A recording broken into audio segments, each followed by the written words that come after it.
It's definitely tick season. So we're going to talk about ticks and Lyme disease.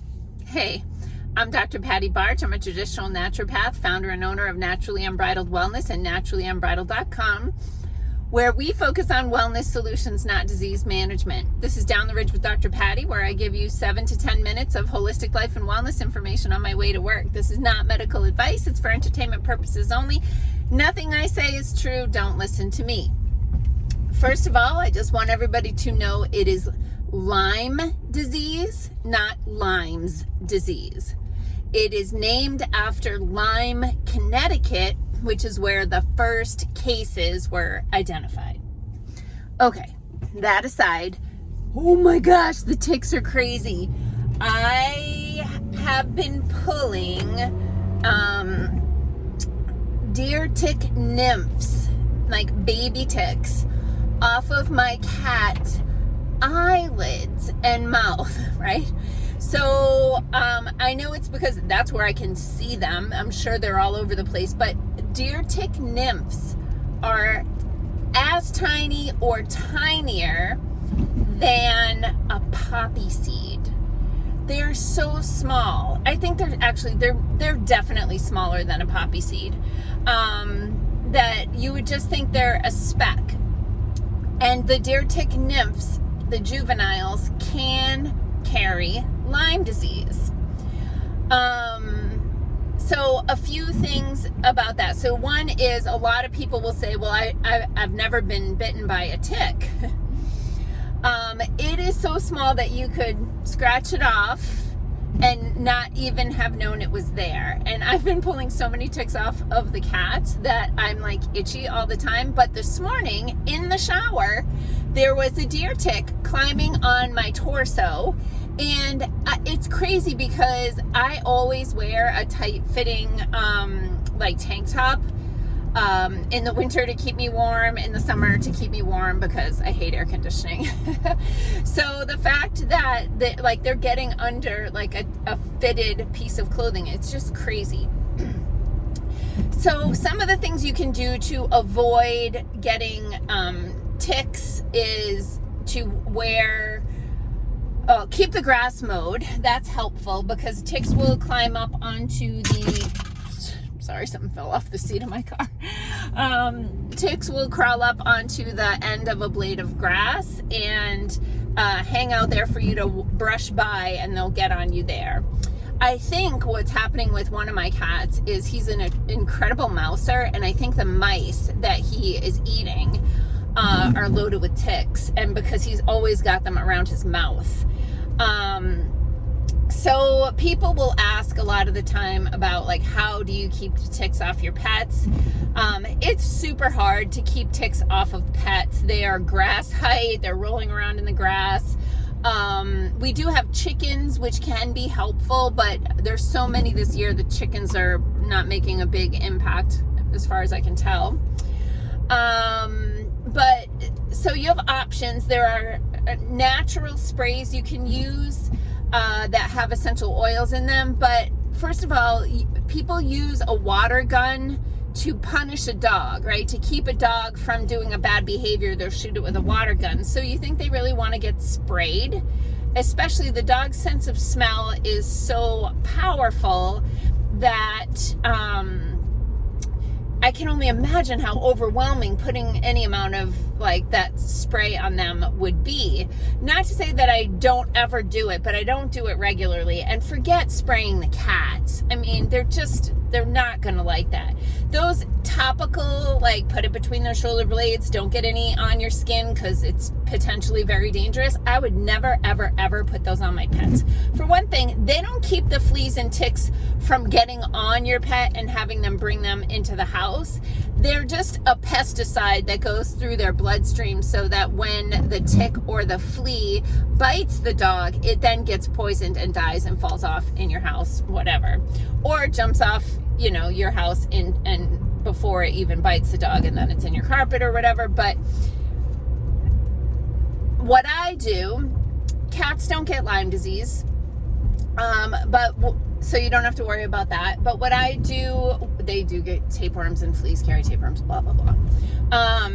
I put homeopathy in my dog's water, and I'm taking it, and I gotta remind my husband to take it too, a squirt of bacteria tox, which is a homeopathic remedy we carry for bacterial type things. I take a squirt every day during tick season. There's no harm in taking it, and it can work as what's called homeoprophylaxis. So that's enough about ticks. Let's talk about Lyme. So first of all, Lyme disease is a biological weapon. That's not conspiracy. You can read the book Bitten by Chris Newby, K-R-I-S Newby, N-E-W-B-Y. Amazing book. I listened to most of my books. I finished listening to it and then started it immediately over with my husband so that he could listen to it too. It is proven to be a biological weapon through Freedom of Information Act requests. Basically, obtaining documents that prove it was done in a research facility, several research facilities, by a scientist called Willy Bergdorfer. So the bacteria that causes Lyme disease is known as Borrelia burgdorferi, named after Willy Bergdorfer. However, Lyme disease has become an umbrella term for a tick-borne infection. There's a Dr. Horowitz, I think he's on Long Island, who has written a few books on Lyme, and he has an exclusive Lyme practice. He only works with people with Lyme disease. And he has coined the term multi-system infectious disease syndrome, I think, MSIDS. And so there are multiple tick-borne infections. So there's the multiple Borrelia species, and then there's like Bartonella, Babesia, Anaplasma, Ehrlichia, Powassan virus, and many others. So what can happen is someone gets bitten by a tick and they don't get Borrelia burgdorferi, but they might get 5 other tick-borne infections, and they are told that they don't have Lyme disease, and so they're not treated. Sometimes they'll get tested for Anaplasma or Ehrlichia or something like that, but it can cause a lot of problems. So people will also say, I never got a bullseye rash, and sometimes even physicians will use that as a diagnostic criteria when only about 40% of people who get infected by a tick bite actually get the bullseye rash.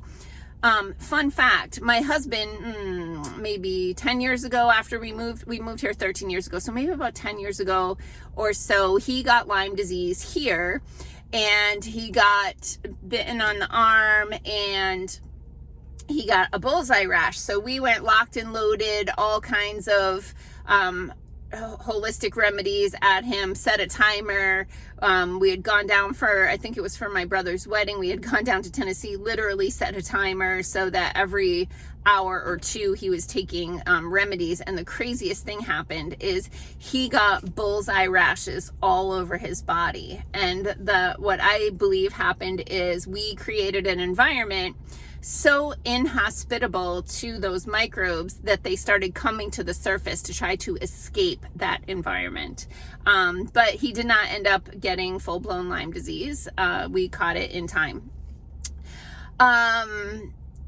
What else do I want to say about this? Okay, so people will ask about antibiotics. That is a choice that some people make. I never persuade people to take antibiotics or not to take antibiotics. That's a choice for them. There are pros and cons to it, and we have a variety of holistic remedies in the office. We use an herbal blend called berberine intrinsic combined with the bacteria tox that I mentioned and lymph 1. That's the name of another homeopathic remedy, and I call that my tick bite trio. So if somebody calls me and says, hey, I've got a tick, or I found a tick on my kid, what can I do? I don't want to put them on antibiotics. I will say, that's your choice. What I do for myself if I find a tick on me is this tick bite trio. So that's all I'm going to say about Lyme disease today. Typically I talk about it for more than an hour. So that's just a little nugget, and maybe I'll circle back with more information in another video. Peace out, peeps. Have a healthy day.